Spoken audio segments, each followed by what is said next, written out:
secret, bon, quel est votre secret permettant de passer de succès en victoire? Vous avez eu peut-être des épreuves, des moments difficiles où vous vous dites vraiment, on n'en peut plus, Seigneur, où es-tu? Et quel est votre secret? Vous avez dit non, non, non, on n'ira pas au divorce. Est-ce il y en a eu d'abord avant que des moments difficiles où vous vous dites non, apparemment, on n'est pas fait l'un pour l'autre. Est-ce qu'il y en a eu? S'il n'y en a pas eu, ok, mais s'il y en a eu des moments vraiment terribles, Non, et quel était, voilà.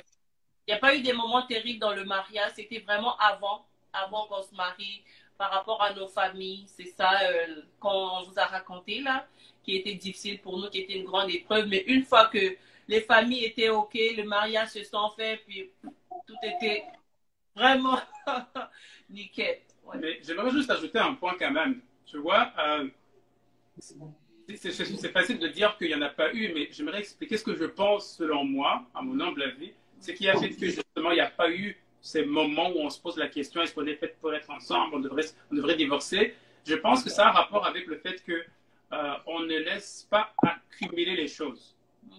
C'est très simple. Ça veut dire c'est un petit quelque chose, on en discute, on passe par-dessus parce que même dans la Bible, vous ne pouvez pas aller vous coucher sans que vous ayez réglé le problème de la journée. Donc, ça, c'est une chose parce que si vous laissez vraiment accumuler, c'est l'accumulation, vous savez, qui finit par donner des idées. Mais encore une fois, ça revient à la communication. Donc, une bonne communication va permettre à ce que vous puissiez vraiment faire table basse par rapport à tous les petits soucis, incompréhensions que vous avez eu dans la journée et vous permettre de repartir à nouveau. Parce que Dieu dit chaque jour est un jour nouveau. Donc, il faut que vous alliez vraiment avec cette même parole que chaque nouveau jour, c'est un jour nouveau. On ne va pas transporter le poids qu'on avait hier, les problèmes d'hier. Ce qui est passé, tout est nouveau. Tout est nouveau. Oui. Donc, ce que je retiens, c'est la communication. Parce que vous avez dit, il n'y a pas eu de problème parce que vous, dès qu'il y a un petit souci, vous vous asseyez sur ce problème, vous communiquez et s'il y a lieu de demander pardon, chacun demande pardon. Pour cela aussi, j'aimerais savoir, est-ce que Monsieur Moulissa, entre Monsieur Moulissa, qui commence à la communication et qui demande pardon facilement?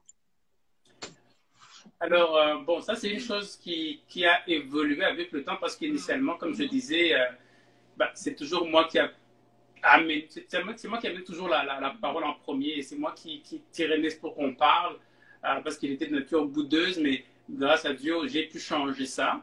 Donc, c'est devenu que c'est mutuel. Et puis, vous savez, si moi, je commence et puis je m'humilie, entre guillemets, parce que ça prend de l'humilité de venir dire excuse-moi, chérie, vraiment, peu importe ce que j'ai fait, j'aimerais que tu me pardonnes, mais j'aimerais surtout qu'on en parle pour comprendre mieux comment qu'est-ce que pour l'avenir, je peux garantir qu'une telle situation ne se passe plus.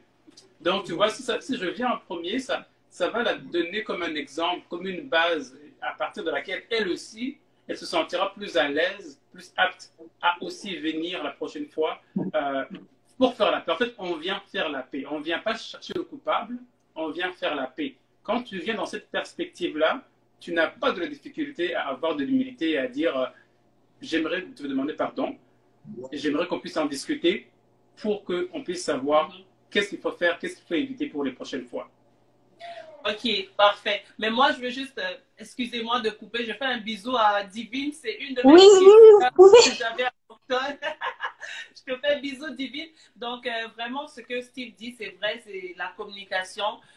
Moi, au début de la relation, je ne parlais pas beaucoup, j'étais très calme, quand il y avait quelque chose, je me renfermais. Mais grâce à Dieu, il a pu transformer ce caractère-là en moi. Donc, je veux vraiment lancer un appel à toutes les femmes, à toutes les filles. S'il vous plaît, le boudage, ce n'est pas bon. Se renfermer, ce n'est pas bon. Il faut vraiment communiquer. Communiquer avec son partenaire, son conjoint, son mari. Vraiment communiquer. Ne pas garder tout en dedans. Sinon, après, ça va faire une accumulation des choses. Puis quand ça va sortir, boum, ça risque d'exploser. Puis on ne veut pas ça. Ok, donc là, je suis vraiment ravie. La communication revient toujours et nous sommes toujours avec le couple Moulissa, on comprend bien le succès parce que quand vous les voyez, bon, là c'est un live, mais quand vous les voyez dans la vraie vie, c'est un couple qui vous donne envie de se marier, c'est un couple qui vous donne envie de prier ensemble avec des amis et ça vraiment, ils m'ont beaucoup impacté parce que j'ai déjà passé une journée avec eux. J'ai dormi là-bas. J'étais d'ailleurs bien accueillie. Et je vous dis merci d'ailleurs comme une reine, je vous dis. Donc, je veux revenir auprès de Madame Moulissa pour cette question d'accueil. Aujourd'hui, il y a des femmes qui ne savent pas accueillir leur belle famille, tout comme aussi les hommes quand ils reçoivent la famille de la femme, ils ne sont pas contents, ils ne veulent pas du tout. Or, ce que je constate chez vous, c'est pas le cas parce que j'étais venue, j'avais passé des très bons moments et Monsieur Moulissa d'ailleurs était très accueillant. Donc lui aussi il nous dira cela. Moi-même j'en ai vécu, voilà pourquoi j'en parle. Et Madame Moulissa aussi de son côté parlera. Ouh là là, il y a un problème de connexion. Ah là là, là là, là là, là là, là là. Sinon, le téléphone est en train de se...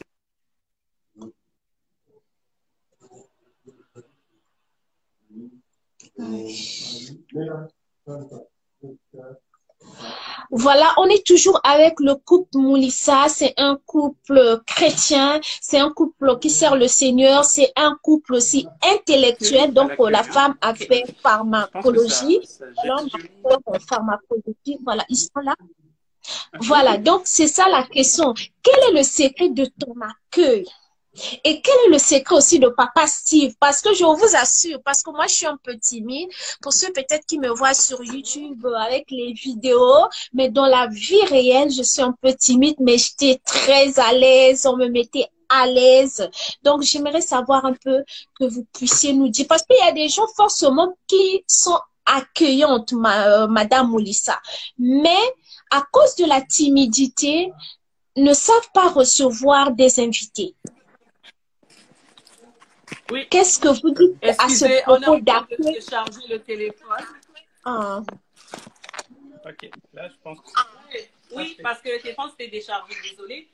Donc oui, pour l'accueil, moi je pense que il faut décider de sa maison, comme dans quelle atmosphère tu veux que ta maison soit.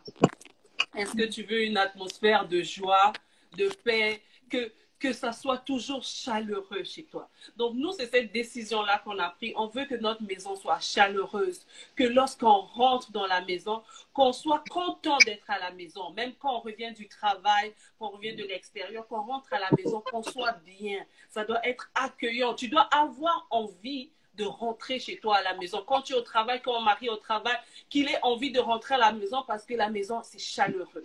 Alors, cette atmosphère-là, elle demeure comme ça en tout temps. Qu'on soit juste nous ici, qu'on soit avec les enfants ou qu'on reçoive de la visite. On veut vraiment que cette atmosphère-là, que quand les gens viennent chez nous, qu'ils ressentent ça, qu'ils ressentent cette chaleur, cet amour, vraiment... on le laisse transpercer, puis c'est naturel. Je sais pas, c'est vraiment naturel. Les femmes, on doit avoir... qu'est-ce qu'on peut dire pour avoir ça? Vraiment être accueillant tout simplement. Être accueillant puis chaleureux, faire en sorte que chez soi, ça soit vraiment un Éden, comme on dit, Éden, l'endroit de paix, de joie. Donc quand tu rentres là, tu es juste comme, tu veux même plus sortir, tellement tu es bien. Donc... Bon, ce que je peux ajouter, en fait, vous voyez, il y a deux choses. Hein. Il y a un thermomètre, c'est pour prendre la température, et le thermomètre va s'ajuster par rapport à la température. Et il y a un thermostat. Le thermostat, lui, il va régler la température et commander la température qu'il veut. Alors, dans la vie, on peut faire le choix d'être un thermomètre. Ça veut dire, j'arrive dans un environnement et je prends l'humeur de l'environnement. Ou je peux être un thermostat, dans le sens que j'arrive et c'est moi qui mets le volume et c'est moi qui mets la température que je veux que toute l'atmosphère puisse avoir. Alors, chez nous, on a cette atmosphère-là où on décide que peu importe qu'est-ce qui se passe, peu importe qui entre, peu importe qui sort, on veut garder telle humeur dans la maison parce que c'est un lieu qu'on veut rendre sacré, c'est un lieu qu'on veut rendre comme notre jardin d'Éden, comme Ness l'a dit. Et il faut que ça transparaisse, il faut que les gens puissent se sentir accueilli. Mais c'est une décision. Ça n'arrive pas par hasard. On le décide et on travaille pour ça. Et tu vois, ça, c'est une chose qui rentre dans la communication parce que c'est à deux que ça se fait. Je ne peux pas être le seul qui fait cette atmosphère. Ça soit le travail du couple parce que sinon, ça va automatiquement tomber. Ça tient. Ok, je suis vraiment très ravie de ce point-là. Et Madame Moulissa, qu'est-ce que tu dis pour des femmes un peu? Ok, pour des femmes qui sont égoïstes, pas parce que il y en a pas, mais il y a l'abondance. Il y a l'abondance à la maison, mais quand elles reçoivent des gens, elles sont incapables de prendre du jus, d'offrir à leurs invités ou à la belle famille ou aux amis du mari. Je parle pas du côté où il y en a pas, parce que s'il y en a pas, on n'y peut rien. Mais je parle dans une position où... Je pense que ça coupe un peu. Ok, aïe, aïe, aïe, il y a un problème de connexion.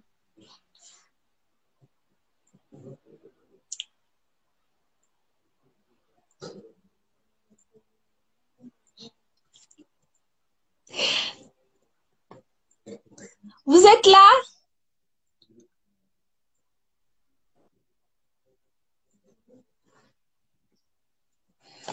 Il y a un problème de connexion. Il y a un problème de connexion. Vous êtes là? On est en train de toujours arranger. Voilà, on est toujours avec le couple Moulissa, un couple intellectuel, un couple d'impact, un couple qui vous communique la joie, qui vous communique la joie en Christ, la joie de se marier, la joie d'être dans une vie de couple épanouie, une vie de couple comblée d'amour, de paix en Christ. Donc, c'est ce couple que nous avons reçu qui sont en train de nous donner des révélations incroyables, des révélations pour se préparer. Qu'est-ce qu'il faut faire? Ils ont relevé beaucoup de points sur la communication, sur la prière d'ensemble. Donc, les couples doivent prier ensemble, doivent apprendre aussi à leurs enfants, dès le bas âge, de prier ensemble. Ce que j'ai retenu, c'est...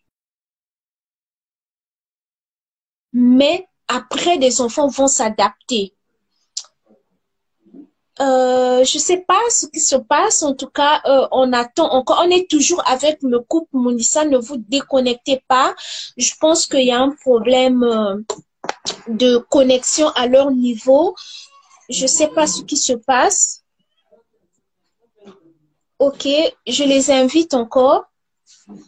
Donc, on est ensemble avec eux. Prier, ça c'est leur secret. La communication, la prière d'ensemble. C'est ça qui fait qu'ils n'ont pas vraiment des problèmes pour dire que on ira au divorce. Donc, on est là, maman Ness, qu'est-ce que tu dis pour ces femmes-là qui sont égoïstes? Pas parce qu'il n'y en a pas, mais simplement, il y a l'abondance, il y a la nourriture, il y a du jus, il y a tout. Le mari fait de telle sorte que qu'il y ait des gens, qu'il y ait toujours quelque chose... dans la maison afin que quelqu'un arrive, même si la personne n'a pas le déplacement, mais que la personne au moins trouve des choses à manger. Moi, j'ai quelque chose à dire là-dessus. Voilà pourquoi je demande aussi votre sagesse. Je me rappelle, quand j'étais au collège, à Pointe-Noire, nous, on habitait, je pense... à l'époque, on avait quitté, je pense, Vungu pour le Sala. Donc, je passais par Vungu chez mon oncle, parfois lui dire juste bonjour. Et sa femme, je pense, il y avait la nourriture, ils étaient prêts à manger. Je ne sais pas comment je faisais pour arriver au moment où la nourriture était à table et eux aussi, ils étaient à table. Et je disais, ah, je suis venue juste vous saluer comme je rentre à la maison, je reviens de l'école. Sa femme disait toujours, on est seulement là. En Kikongo, la femme disait, oh, betka kakawa.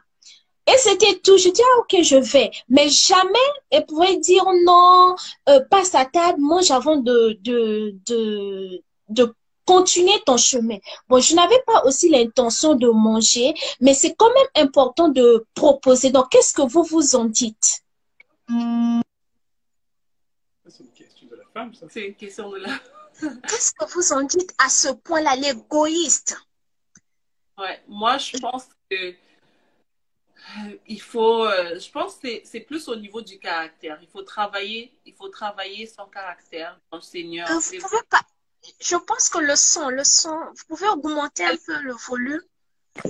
Allô? Est-ce que vous entendez? Oui, on entend, mais est-ce que c'est possible, s'il vous plaît, d'augmenter le volume? Attends un peu. On va essayer de On va voir. essayer. Est-ce que là, vous entendez mieux? Si on se rapproche. Oui, là, j'entends même. OK. Donc, moi, je disais que pour cette question, c'est au niveau du caractère qu'il faut travailler le caractère de la femme ou de l'homme, vice-versa. Il faut, moi, je reviens toujours à la parole parce que sans la parole, on ne peut rien, on ne peut pas avancer. Et aussi, on ne peut pas savoir que on a peut-être ce caractère-là parce que les personnes qui le font peut-être ne savent pas qu'elles sont comme ça. Elles ne le savent pas.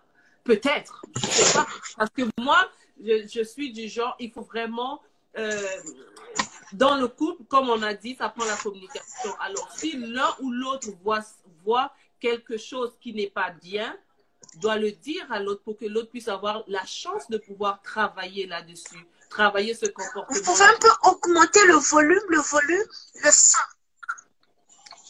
Attends. Là, on va augmenter le volume.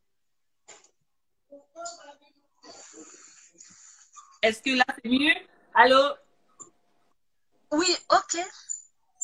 Donc, c'est ça, je disais que c'est vraiment au niveau du couple qu'il doit avoir la communication. Donc, si par exemple, mon mari, il voit que moi, je suis toujours, mettons, si je reçois quelqu'un, j'ai toujours tel ou tel comportement, mais il faut qu'ils me le disent parce que peut-être que ces femmes-là ne savent pas qu'elles sont égoïstes.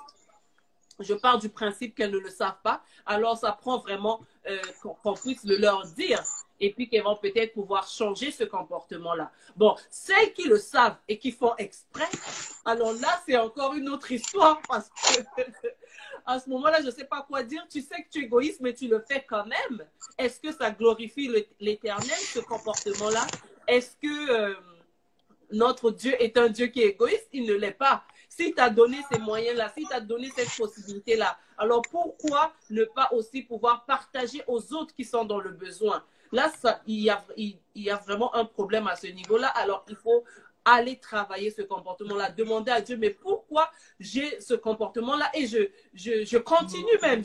Ça me fait même plaisir de continuer à avoir ce comportement-là. C'est vraiment retourner dans la parole pour le changer. Parce que non seulement tu le fais pour les autres, il faut savoir que si tu fais tu affiches un tel comportement auprès des autres, tu bloques aussi par ricochet certaines de tes bénédictions que le Seigneur voulait te donner. Vous donner, par exemple, dans votre couple, vous déverser. Mais parce que tu as ce comportement-là, ça va les bloquer. Ces choses-là ne vont pas arriver. Alors, c'est toujours mieux vraiment de pouvoir cultiver les fruits de l'Esprit Saint, comme on le sait dans la parole. Le cultiver le plus possible afin de recevoir toutes les bénédictions que le Seigneur a pour vous.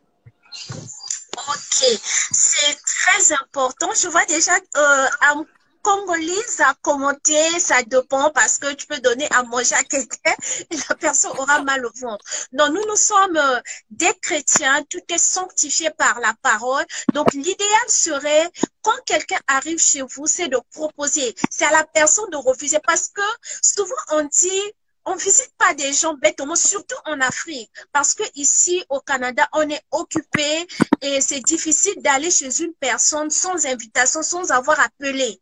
Mais généralement, ça se passe en Afrique. Des gens vous visitent parfois, ils ont faim. C'est très rare en Afrique de voir quelqu'un qui a tout et vous visitez comme ça. Donc, il faut se mettre souvent dans la tête que la personne qui me visite peut-être a faim et s'il y a aussi quelque chose pour le déplacement, vous avez la possibilité de déplacer la personne, pourquoi pas le faire. Merci en tout cas, Monsieur Mounissa, ainsi Madame Mounissa, pour votre sagesse. Et une dernière question. sur les finances. Ça, c'est un sujet d'incompréhension dans le mariage, même la période de fiançailles. Si on commence à en parler, parfois on se dit, la sœur a des mauvaises intentions, pourquoi elle veut tout savoir sur mes finances, je gagne combien, qu'est-ce que je fais avec ça. Et parfois, dans la période de fiançailles, on n'en parle pas. On ne sait pas ce que le monsieur fait, il gagne combien, il fait quoi, rien du tout. Et quand on arrive encore dans le mariage, comme ce problème n'a pas été résolu dans les fiançailles, on arrive dans le mariage, ce problème continue, problème d'incompréhension. Qu'est-ce que vous en dites, parce que vous êtes déjà mariés, vous avez assez d'années de mariage, d'expérience, et je vous dis aussi, pour ceux qui nous suivent, ils habitent chez eux, hein, ils avaient acheté une maison, ils habitent chez eux, parce que acheter une maison sans avoir la compréhension financière, je pense pas qu'un couple peut acheter une maison. Donc, s'ils sont arrivés à acheter une maison et y habiter, je pense que la compréhension financière était au rendez-vous. Comment vous gérez le domaine des finances dans votre couple? Là, je peux commencer. Premièrement, si tu pars du principe que vous allez vous marier, vous allez devenir une seule personne, mes biens vont être à toi, mais aussi mes dettes vont être à toi. C'est important de savoir que l'un ou l'autre sont c'est quel définitivement mettre à table. Parce que vous allez faire un accord. Et il va ça va. Ok. Nous saluons aussi Tessia qui est là, Madame Lisa. Je vous coupe pas. Je ne sais pas si le volume est à mon niveau. Ok. Ouais, parce que bien. Ils nous entendent bien, oui. Ouais, ouais. Ah, ok, d'accord. Donc, vous pouvez continuer. Ouais, donc je dis c'est vraiment important parce que ce n'est pas comme si une fois marié, les dettes vont rester à cette personne-là. Donc, vous êtes une personne, vous allez gérer une même maison. Donc, s'il y a des choses, c'est le moment pendant la fréquentation de mettre à table ce qu'il y a à table et de pouvoir commencer déjà à planifier comment travailler là-dessus. C'est vraiment comme tu le disais, en fait, finance, c'est littéralement, ici au Québec en tout cas, c'est l'une des raisons de divorce. Alors, ça veut dire qu'il y a encore du travail. Et selon Dieu, si vous êtes une seule personne, que vous gérez une seule maison, il est primordial que l'on puisse en parler parce que ce qui arrive, c'est qu'il y a toujours une personne entre vous deux qui est bien, qui est les finances. Tu vois, ça peut être peut-être moi ou peut-être elle, mais il faut aussi arriver à un point d'être assez humble et de reconnaître que, par exemple, non, ma femme, elle est bonne avec les finances. Je préfère. Donc, Dieu, parce que vous voyez, il est bon avec les choses, je suis bon avec les choses, et on est ensemble pour se compléter. Alors, il faut bon en finance, n'est pas en train de discuter vraiment de son plan. Alors, il faut comprendre que parler des finances entre vous, c'est quelque chose qui va poser des problèmes, quelque chose qui va vous permettre de résoudre un problème. Non, parce que Dieu vous met ensemble pour une raison et il ne se trompe jamais. Est-ce que Madame Moulissa peut ajouter quelque chose ou Est-ce que toi, tu nous entends bien, Tessie? Parce que...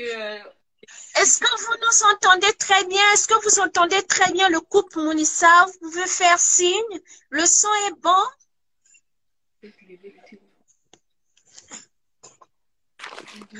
Tessia, il y a Tessia qui est là. Est-ce que Tessia nous entend très bien? Et Congolise qui est là. Et Diva, je pense que Diva aussi est là. Est-ce que le son est bon? Là, oui, maintenant. OK, OK, c'est bon. Oui, mais je vais juste dire, compléter ce que Steve a dit. Ça prend vraiment d'en parler. Ça prend la transparence. C'est difficile à gober, à digérer pour certains parce que selon nos cultures, nos coutumes, on est comme, chacun doit toujours garder son côté. Mais nous, on est convaincus que pour que ça marche, ça prend la transparence et c'est ce que la parole dit. Dans la Bible, ça dit vraiment que lorsque vous êtes un que tout est à vous, comme c'est vraiment, il faut vraiment suivre ces principes-là pour que ça fonctionne. Donc, ne pas avoir des cachotteries, chacun de son côté, des secrets, non. Et puis, ouais, c'est ça, ça prend vraiment la transparence. La transparence, ouais. Communication et transparence. Ouais, à votre niveau, est-ce que c'était facile d'en arriver là, un point commun? Tes finances, ce sont mes finances et mes finances, ce sont tes finances. Pour nous, c'était très facile. C'était même avant qu'on se marie. Même avant le mariage, c'était vraiment, ça s'est fait dès les débuts même, quasiment, hein, que lui, il est allé ouvrir un compte, il avait son compte, puis il m'a donné sa carte, il m'a ajouté dans son compte tout de suite, dès le début. Donc, c'était vraiment, ça s'est fait naturellement. On n'a pas eu de... Wow, en tout cas, on va dire bravo à Papa Steve. Donc, tous les hommes prenaient pour modèle Papa Steve.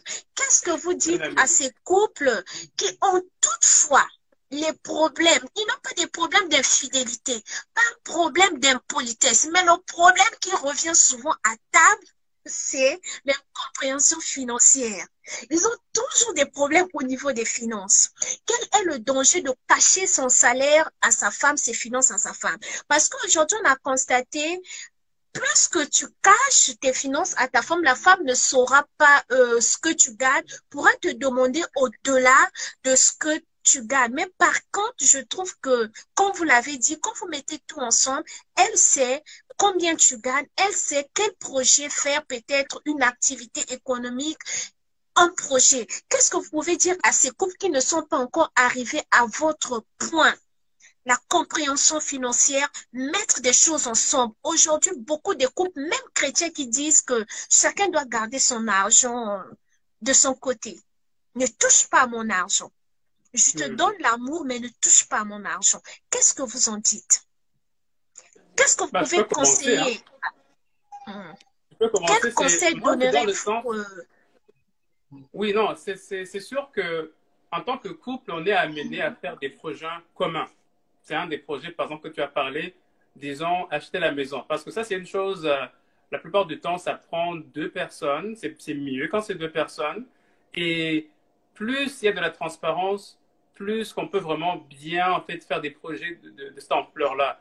Par exemple, le projet de mariage, ça c'est, là, on parle de couple marié, là, mais même au niveau de fiançailles, quand vous allez vous marier, il est très important aussi qu'on sache qu'est-ce qu'il y a à table, que ça soit transparent pour savoir comment on s'organise avec telle chose pour le mariage, telle ou telle chose pour booker l'hôtel. Donc, il y a vraiment beaucoup d'occasions où vous êtes amenés à travailler ensemble et ne pas avoir la clarté rapidement de savoir qu'est-ce que vous pouvez allouer ici, qu'est-ce que je peux allouer là-bas. Ça va simplement, en fait, vous mettre les bateaux dans les roues. Voilà.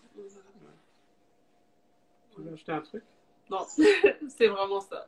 Ah, ok. Vraiment, merci beaucoup pour ce point que vous nous avez beaucoup conseillé, beaucoup édifié, beaucoup éclairci, parce que je pense que ceux qui ne mettent pas encore des choses ensemble vont revoir leur manière de faire, parce que c'est beaucoup, le diable passe par là pour mettre des incompréhensions, parce qu'ils savent que dans l'infidélité, il vous aura pas dans tout ce qui est l'impolitesse, il vous aura pas, il passera toujours par les finances ou bien par un manque de prière pour vous détruire. Donc, sans plus tarder, nous allons passer aux questions d'amour. Et pour ceux qui nous suivent, ce live aussi sera disponible 24 heures sur Instagram et ça sera disponible sur notre chaîne YouTube Tessie Fashion Shop. Et je pense que la prochaine fois, nous allons revenir avec le témoignage de conversion avec Papa Steve, avec ma maman Moulissa qui viendra nous raconter comment est-ce qu'ils ont connu le Seigneur. Donc, nous sommes presque à la fin. Nous avons quelques questions que nous allons poser à notre couple amoureux, à notre couple d'impact, à notre couple qui nous donne envie de se marier, envie simplement de trouver une femme comme Madame Moulissa, de trouver un homme comme Papa Steve. Donc, c'est parti pour les questions. Est-ce que vous êtes prêts? Allons-y. Oui. Donc, voilà, les questions vont nous montrer réellement, c'est vraiment un couple d'amour, un couple romantique. On est prêt. Voilà, et la toute première question, quel est le deuxième prénom de votre fille? On l'écrit, hein? Oui, vous écrivez et puis on va comparer les deux réponses si réellement. Chacun écrit de son côté, hein? On regarde pas chez l'autre. C'est bon? Oh, est-ce qu'on peut voir? C'est pas, Ah, c'est pas à oh, c'est l'envers? à l'envers. Oh là là. Ah là, on peut pas vous montrer parce que ça va être à l'envers. Mais au Ah, moins, c'est à l'envers. Bon, vous pouvez juste dire rapidement. C'est à l'envers. Ah, Jackie, ok. Le deuxième prénom, c'est Jackie Mia. Papa Steve. Ah, mais là, Papa Steve a déjà copié. Donc, ce que je veux faire, il y aura... Il y aura une question, vu que je peux pas bien lire à l'envers, mais c'était la politique de l'émission d'écrire, parce qu'il y a des questions orales, ils ont déjà répondu à ça, mais là, c'était maintenant écrire. Or, là, on ne pourra pas jouer avec les deux, donc chacun aura une question. Donc, sinon, si déjà Maman Moulissa dit, papa, si même si c'était embrouillé, il va juste copier. Donc, chacun aura des questions différentes. ça marche. Voilà. Donc, la première question, c'est Madame Moulissa qui a répondu. Cette question-là, c'est pour Monsieur Moulissa. Quelle est... Et Madame Moulissa va juste confirmer. On est des chrétiens, la vérité. S'il se trompe, il faut dire que non, non, non, c'est pas comme ça. Quel est l'âge de votre premier fils? 3,5. 3 ans et demi. Oui. Non, ici, il n'y a pas question de couvrir l'autre. Hein. Ok. Et voilà, j'ai la question. Et bon, cette question-là, quelle est la durée de sieste de vos enfants? Quand les enfants font la sieste, généralement, c'est combien de temps? Quelle est la durée? La question Environ est... une heure Oh, non, non, non, là, c'est Papa Steve qui va répondre parce que les mamans savent. Hein. Là, Ah, déjà, pour c'est moi, rapide pour alors pour le Madame garçon, Moulissa. c'est Donc, Papa Steve va répondre à cette question.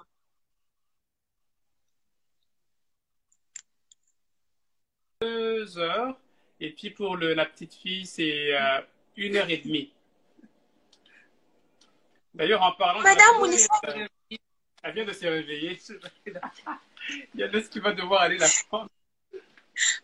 ah, ok. Donc, la question là aussi est pour vous, Papa Steve. Quelle est la taille de votre femme? Elle mesure combien? La taille en longueur ou tout? Voilà, en longueur. Ah, ça, c'est facile. Hein. Donc, ça, c'est 1,79 m. 1m50. Ouais, c'est ça. 1,79 m. Waouh! Cette question-là, je me disais que vous n'allez pas trouver. Je me disais, vous pouvez trouver à tous les enfants parce que vous êtes un père vraiment qui aime ses enfants. Vous êtes toujours à côté de vos enfants. Vous prenez soin des enfants. Vous aidez Maman Moulissa. Il met l'enfant au dos hein, pour votre gouverne. Donc, c'est vraiment un papa. C'est un modèle que je prends pour dire que voilà, Chloé est déjà là. Et Chloé, bonjour. Donc, la question, Madame Moulissa, Papa Moulissa a dit que tu mesures 1m79. Est-ce que c'est vrai? Oui, ben 1m80. 1m80. Ça dépend de sa coiffure. Ah, ok, ça va. L'écart n'est pas trop. Quand la coiffure est grande, ça me donne le plus. Ah, ok, donc ça va. Là, je m'inquiète pas. Ok. Et la toute dernière question, bon, l'avant-dernière question, qu'est-ce que Papa Steve fait au quotidien que tu aimes et que tu aimerais qu'il fasse toujours?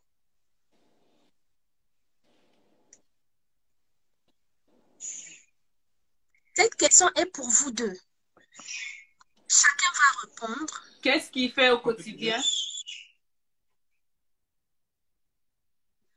que tu aimerais qu'il fasse toujours, qui te fait plaisir. Quand tu regardes, tu dis, waouh, mon mari, je te remercie le Seigneur de m'avoir donné un tel mari. Des bisous. Et je dis, qu'est-ce qu'il fait au quotidien que tu dis, Seigneur, merci de m'avoir donné un tel mari. Tu es vraiment très contente de l'avoir comme époux. Tu ne cesses de bénir le Seigneur pour ça.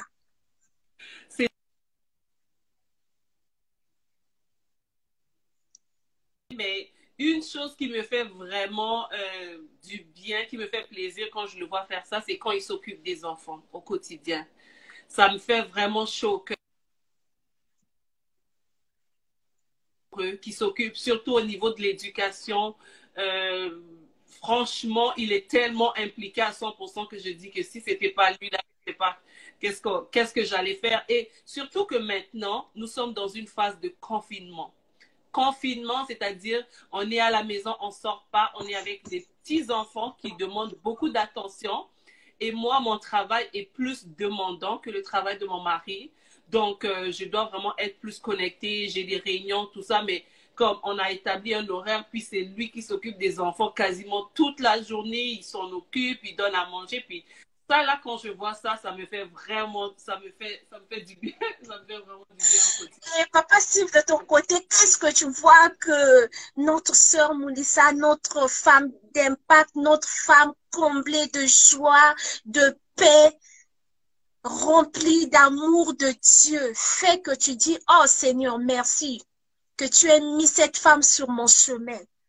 Si cela était à refaire, je prendrais elle comme choix. Je ne changerais pas de choix. Alors, c'est vrai qu'encore une fois, il y a beaucoup de choses. Je suis tenté de nommer plusieurs, mais une chose en particulier, sans hésiter, je vais dire sa compréhension. Ou alors sa sagesse, mais ça veut dire en fait sa douceur. Ok, je vais dire sa douceur en fait. Sa douceur dans toute chose. Ouais. Parce qu'elle a une façon douce d'apporter un point, même si j'ai fait quelque chose, la façon qu'elle apporte ça, comme je disais tantôt, c'est une façon qui me permet de dire, ah que oui, d'accord, je vais regarder ça. Elle apporte ça dans une façon qui est très sage et c'est très important aussi parce que, tu sais, deux fois, si tu as quelqu'un qui n'est pas humble ou ouvert à accepter quelque chose, quand tu apportes le message d'une façon douce, ça permet à l'autre de ne pas aller sur la défensive immédiatement, mais de se rendre compte qu'elle vient vraiment, encore une fois, comme j'ai dit, pour faire la paix.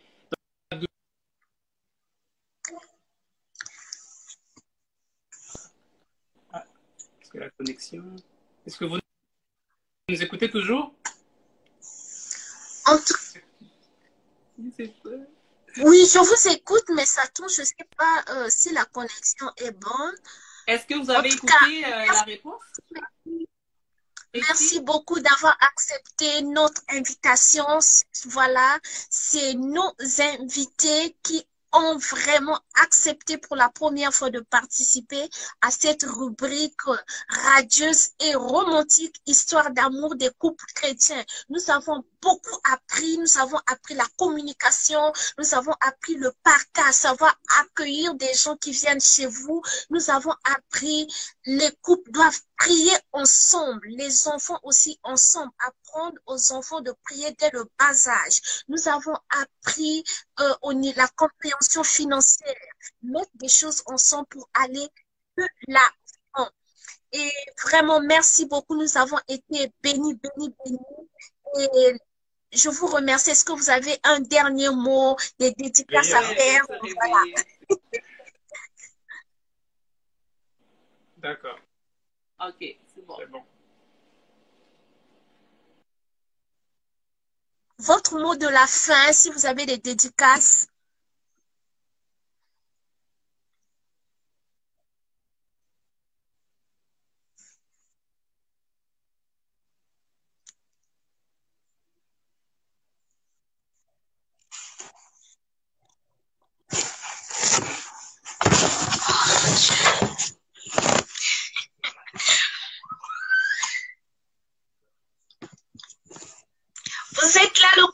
Moulissa, le couple Moulissa, voilà, on est toujours avec le couple Moulissa. Nous sommes dans les dernières minutes.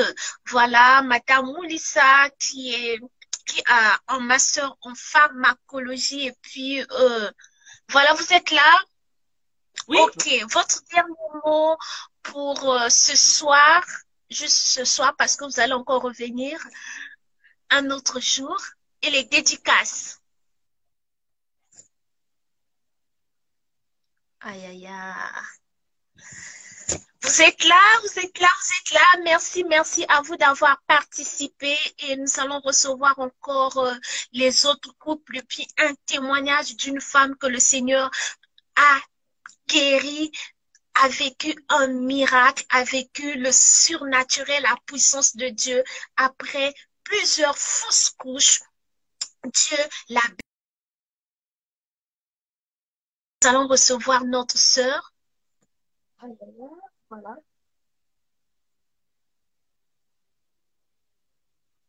Voilà, nous allons recevoir aussi nous allons recevoir cette sœur. On fixera rendez-vous avec elle. Elle est aussi une chrétienne qui sert le Seigneur.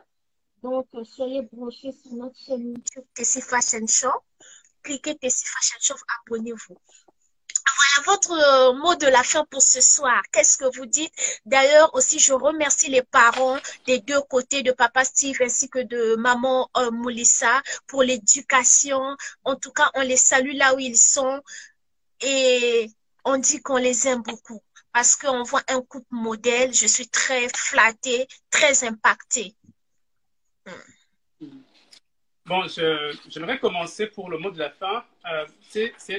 Tout est beau, on est là, on est rendu au niveau du mariage, on est dans le mariage, mais j'aimerais partager ce que je pense pour moi est vraiment un secret pour rester dans la course et continuer vraiment à vivre ce miracle que le mariage avec ma femme. C'est que la femme, vous voyez, c'est un peu comme ce genre de soupe qu'il faut toujours tourner pour que ça puisse avoir le bon goût à la fin. Ça veut dire qu'il faut toujours et constamment une façon innovatrice à chaque jour de la montrer une nouvelle facette de vous. Vraiment qu'elle ait l'impression qu'il y a encore plus à découvrir chez vous. Faut pas se laisser tomber dans la routine. C'est tellement facile de juste se dire, bon voilà, on est dans la routine et puis on se perd un peu dans ce qu'on fait au quotidien, mais chaque fois chercher quelque chose qui va encore la faire sursauter et se rappeler que, ah, oh, waouh, il pense à moi. La femme, tout ce qu'elle veut, c'est se rassurer qu'on pense à elle.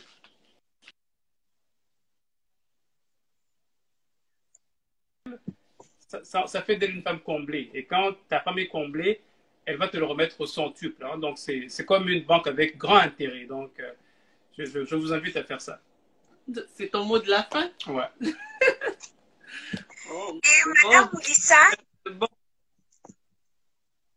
Oui, mon mot de la fin, c'est vraiment encourager mes sœurs, encourager mes sœurs, les jeunes ou peu importe ceux qui sont mariés. C'est vraiment dans le couple le respect, l'écoute, la sagesse. Il faut vraiment qu'on soit là pour épauler, pour être un appui pour notre mari, peu importe la situation dans laquelle on se trouve, et mettre nos émotions, c'est-à-dire être trop émotive, quand quelque chose arrive là, non, non, non. Il faut vraiment qu'on soit là pour eux, pour les aider, pour les élever, afin qu'ils aillent de gloire en gloire, parce qu'on doit être cet appui-là, les femmes. Donc, demeurons dans la prière, n'oubliez pas la prière, parce que sans la prière, on est rien. Donc, n'oubliez pas, continuez à prier, continuez à persévérer et demander à Dieu que Dieu change. S'il y a certains comportements, certains caractères en vous qui ne glorifient pas le Seigneur, demandez-le qu'il puisse vous aider à le changer, et ça va juste rendre le processus encore plus facile une fois dans le mariage, ou si vous êtes déjà marié, votre mari va encore apprécier plus.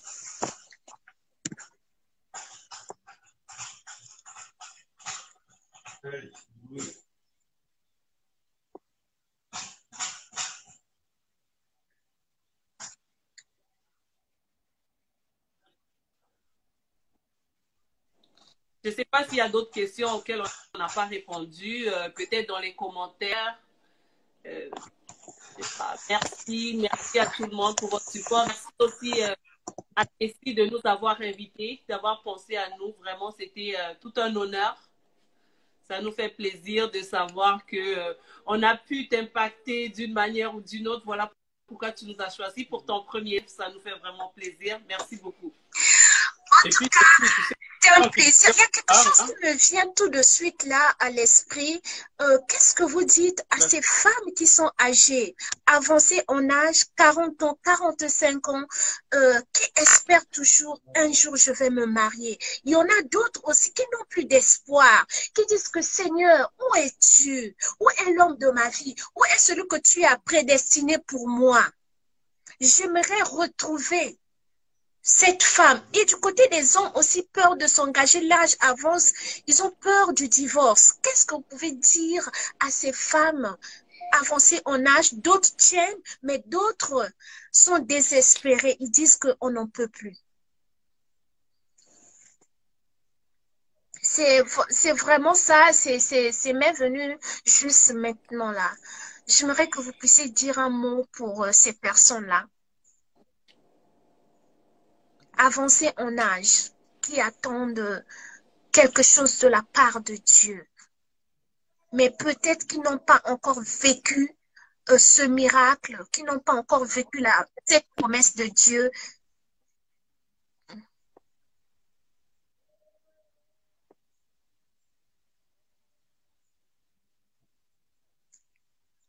Vous êtes là, le couple Moulissa, revenez vraiment, on a besoin de votre sagesse encore.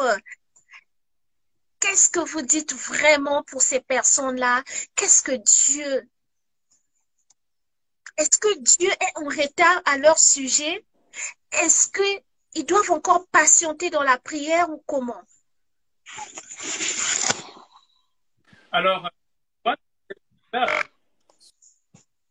comme commentaire là-dessus, c'est premièrement dire que Dieu n'est jamais en retard.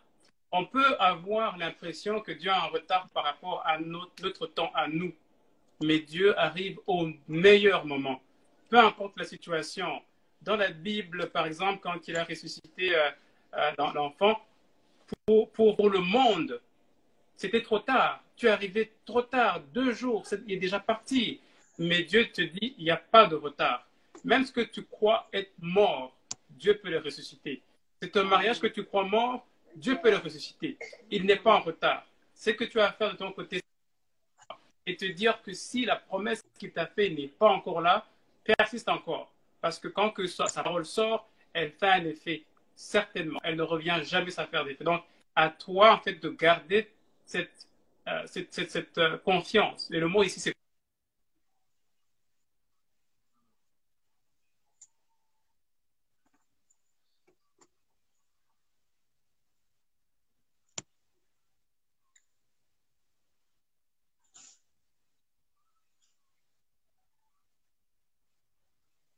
si tu dis je suis l'enfant de Dieu, il parle à moi, alors garde la parole va certainement faire effet dans ta vie. Et